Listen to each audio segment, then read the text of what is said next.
आज के इस एक्सप्लेनर में एक शांत प्राचीन मिथक से लेकर आज के मल्टी बिलियन डॉलर के रहस्य तक का ये सफर सच में बेहद दिलचस्प होने वाला है। तो चलिए बिना किसी देरी के आस्था और खजाने की इस अद्भुत कहानी की शुरुआत करते हैं। आइए इस रहस्य की गहराई में चलते हैं। जरा सोचकर देखिए, आखिर कैसे एक शांत झील वाले मंदिर ने, जिसकी रखवाली एक शाकाहारी मगरमच्छ करता था, दुनिया के सबसे अमीर खजाने की खोज का रास्ता खोल दिया। भारत के इन दो महत्वपूर्ण स्थलों के बीच का ये भारी विरोधाभास सच में हैरान करने वाला है। ये कहानी दो बिल्कुल अलग दुनियाओं को आपस में जोड़ती है। एक तरफ देखिए, कासरगोड की वो शांत 2 एकड़ की झील और प्राचीन औषधीय मूर्तियों वाली विनम्र शुरुआत है, और दूसरी तरफ है तिरुवनंतपुरम का भारी सुरक्षा वाला भव्य शाही मंदिर और उसमें छिपा अरबों का सोना। है ना एकदम अलग। श्री अनंत पद्मनाभ स्वामी मंदिर को उस विशाल पद्मनाभ स्वामी मंदिर का मूल स्थानम माना जाता है। अब इस मूल स्थानम का सीधा सा मतलब ये है कि ये वो जगह है जहाँ इस विशिष्ट देवता का रूप पहली बार स्थापित हुआ था। इतने विशाल साम्राज्य और अथाह खजाने की जड़ें असल में इसी छोटे से शांत बिंदु से जुड़ी हैं। ये प्राचीन किंवदंती महान ऋषि दिवाकर मुनि विल्म मंगलम से शुरू होती है। कहा जाता है कि एक दिन जब ऋषि ने एक तेजवान लेकिन थोड़े नटखट दिव्य बालक की शरारतों से तंग आकर उसे डांट दिया, तो वह बालक बस एक आखिरी सुराग देकर गायब हो गया। उसने कहा, अगर मुझे फिर से देखना चाहते हो तो मैं अनंत काड़ू में मिलूंगा। एक रहस्यमयी गुफा के रास्ते उस बालक का पीछा करते हुए ऋषि ने आखिरकार एक बहुत बड़ा चमत्कार देखा। वो दिव्य बालक एक विशाल इलप्पा यानी महुआ के पेड़ में समा गया, और देखते ही देखते वो पेड़ गिर गया और 1000 फनों वाले सांप पर लेटे हुए भगवान विष्णु के रूप में बदल गया। इसी घटना ने उस झील वाले मंदिर को उस विशाल देवता से हमेशा के लिए जोड़ दिया। और ये प्राचीन जगह अपने भीतर और भी कई गहरे राज समेटे हुए हैं। यहाँ की 302 फीट की 12 मासी झील के ऊपर मौजूद लकड़ी की शानदार नक्काशी भगवान विष्णु के 10 अवतारों की कहानी बयां करती है। वहीं झील के चारों ओर फैले मंदिर परिसर के पुराने खंडहर इस बात का पक्का सबूत हैं कि ये जगह सदियों पहले भी कितनी विशाल और महत्वपूर्ण रही होगी। यहाँ एक और बेहद खास तथ्य है जो शायद सबको ना पता हो। इस मंदिर की मूल मूर्तियाँ किसी आम धातु या पत्थर की नहीं, बल्कि कडू शर्करा योगम से बनी थीं, जो 70 से ज्यादा औषधीय सामग्रियों का एक बहुत ही दुर्लभ मिश्रण है। 1972 में इन्हें पंचलोहा धातुओं से बदला गया था, लेकिन आज फिर से उन्हीं प्राचीन औषधीय सामग्रियों से मूर्तियां स्थापित करने की कोशिशें चल रही हैं। शायद सबसे मशहूर कहानी यहाँ के रक्षक की है। इस झील की रखवाली बबिया नाम का एक शाकाहारी मगरमच्छ करता था, जो केवल मंदिर का प्रसाद ही खाता था। 2022 में उसकी मृत्यु हो गई, लेकिन चमत्कारिक रूप से 2023 में एक नया और बिल्कुल वैसा ही शांत मगरमच्छ वहां आ गया। ये सिर्फ एक कहानी नहीं, बल्कि प्रकृति और जीवों की रक्षा करने के गहरे आध्यात्मिक महत्व का प्रतीक है। अब उसी पौराणिक भूमिगत गुफा के रास्ते से होते हुए ये कहानी पहुंचती है सीधे राजधानी तिरुवनंतपुरम। वास्तुकला का ये विशाल और शानदार अजूबा श्री पद्मनाभ स्वामी मंदिर है। यही वो जगह है जहां देवता के अंतिम और सबसे भव्य रूप को स्थापित किया गया है। यहाँ मौजूद 18 फुट की विशाल मूर्ति 8वीं सदी की एक बेमिसाल कलात्मक उपलब्धि है। भगवान विष्णु 5 फनों वाले नाग आदिशेष पर अनंत शयन मुद्रा में विराजमान हैं।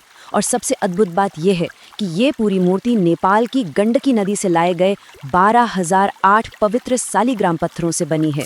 सोचिए, उस दौर में इतनी दूर से पत्थर लाना कितना बड़ा काम रहा होगा। अब दिमाग में ये सवाल आना लाजमी है कि इतनी अथाह संपत्ति आखिर आई कहाँ से। इसे समझने के लिए हमें त्रावणकोर शासकों के इतिहास में जाना होगा। 1729 में राजा मार्तंड वर्मा के सिंहासन पर बैठने के बाद इस राज्य ने काली मिर्च और मसालों के व्यापार से भारी मुनाफा कमाया और एक बेहद शक्तिशाली सैन्य राज्य खड़ा कर दिया। शाही परिवार की भक्ति भी बिल्कुल अनूठी थी। वो खुद को शासक नहीं बल्कि पद्मनाभ दास मानते थे, यानी देवता के विनम्र सेवक। उनके मुकुट पर भी देवता के चरणों का निशान होता था। उन्होंने अपनी कमाई और संपत्ति का एक बहुत बड़ा हिस्सा बस इस मंदिर को दान कर दिया। साल 1750 में त्रिपदी दानम नाम का एक बहुत ही ऐतिहासिक समारोह हुआ। इसमें राजा मार्तंड वर्मा ने अपना पूरा का पूरा राज्य ही देवता को समर्पित कर दिया। इससे भगवान पद्मनाभ राज्य के वास्तविक प्रमुख और सारी संपत्ति के एकमात्र मालिक बन गए। सदियों का टैक्स, लूटा गया खजाना और सारा शाही दान, सब कुछ मंदिर के भूमिगत तहखानों में सील होता चला गया। और यही कारण है कि आज इन प्राचीन खजानों की सुरक्षा के लिए किसी किले जैसी व्यवस्था करनी पड़ती है। भारी हथियारों से लैस कमांडो और अत्याधुनिक सुरक्षा घेरा। वो शांत मगरमच्छ वाला मंदिर और ये भारी सुरक्षा, दोनों में जमीन आसमान का अंतर है। और ये सुरक्षा बेवजह नहीं है। 2011 में जब सुप्रीम कोर्ट के आदेश पर तहखाने खोले गए तो जो सामने आया उसने पूरी दुनिया को चौंका दिया। इसका अनुमानित मूल्य था करीब 22 अरब डॉलर। जी हाँ, 22 बिलियन डॉलर। ये एक ऐसा आंकड़ा है जो सच में कल्पना से भी परे लगता है। अंदर मिली संपत्ति का पैमाना समझ से बाहर है। रोमन, नेपोलियन और मुगल काल के 1 लाख ऐतिहासिक सोने के सिक्के, कीमती रत्नों से जड़ी 100 से ज्यादा भारी सोने की जंजीरें, ठोस सोने के मुकुट और प्राचीन आभूषणों से झलकती हुई मिट्टी की टोकरियां। ये खजाना दुनिया भर के मसाला व्यापार के सैकड़ों सालों का जीता जागता इतिहास है। 6 में से 5 तहखानों की तो पूरी लिस्ट बन गई, लेकिन असली रहस्य अभी बाकी है। वॉल्ट बी या कल्लर बी, जिसका भारी लकड़ी का दरवाजा जंग लगे 3 लीवर वाले पुराने ताले से आज भी बंद है। वो दरवाजा आज तक नहीं खोला जा सका है। आखिर उस अजय दरवाजे के पीछे ऐसा क्या छिपा है? इंटरनेट पर तो जादुई नाग पाशम मंत्रों की अफवाहें खूब उड़ती हैं, लेकिन असल में देव प्रशनम नाम के पारंपरिक ज्योतिषीय अनुष्ठानों ने इसे खोलने के खिलाफ बहुत ही कड़ी चेतावनी दी है।